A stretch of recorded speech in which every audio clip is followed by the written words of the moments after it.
Tine song yatakaita inonzi murapi womweya.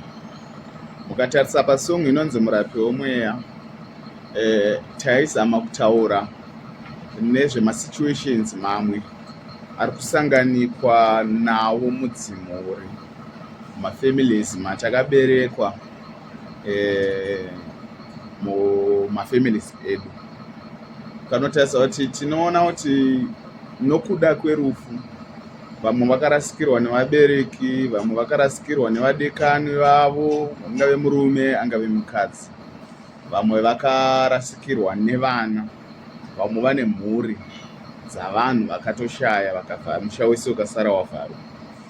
Izvozvo zvinotiratidza ronda rakaiswa mukati memafamilies sometimes nokuda kwerufu. Asi panyaya yatiri kuimba yekuti murapi womweya, tiri kutaura nyaya yekuti mweya yevanhu vakaita saivava, vakarasikirwa nehama, vakarasikirwa nevadikani vavo, vakarasikirwa neshamwari dzepamwoyo, zvinoda murapi womweya kuti vanyaradzwe naivo Mwari. Ndosaka muri kunzwa taiti murapi womweya chi, rapai mwoyo yedu.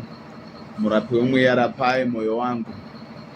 Ukaiteerera uri panzvimbo yako wega, unyatsoona kuti ine mashoko ane udzamu, nezvotinoziva kuti aiwa rufu murawo, ende rufu urongwa zvakatoitwa naMwari kuti zviite sekudaro. Asi panofa panoda kunyaradzwa. Anonyaradza futi vanhu hatisi isu vanhu, ndiye Mwari, ndiye murapi wechokwadi. Sometimes tinogona kutaura kuti anyarara ndo zvinoita upenyu, asi mukati memwoyo anonyarara kunze, asi mukati memwoyo muine kuremerwa. Zvichireva kuti mweya womunhu iyeye unenge usina kunyarara, mweya womunhu iyeye unenge usina kunyarara. Asi chinoonekwa is a flesh kuti anyarara kubva mumatambudziko akamuwira, asi aine ronda pakati pemwoyo. Saka zvinoda chi? Murapi womweya. Tinozviziva kuti urongwa hwaMwari sokutaura kwaProverbs, chimwe nechimwe chine nguva yacho. Asi pane nguva yekuti ukasvika unodzamirwa, pane nguva yekuti ukasvika unoremerwa, pane nguva yekuti ukasvika unogona kutadza kuzviexplaina kuti izvi zvinomborevei, zvinoda kuzama kurevei mulife yako. Ukuchemera unenge usisina, pavakungoda chemera iye murapi wechokwadi. Nokuti vanhu vanogona kukunyaradza, asi mwoyo wako unogona kushaya munyaradzi. Saka kana wasvika mumasituations nemacircumstances akaita seiyaya atiri kutaura nezvavo, you need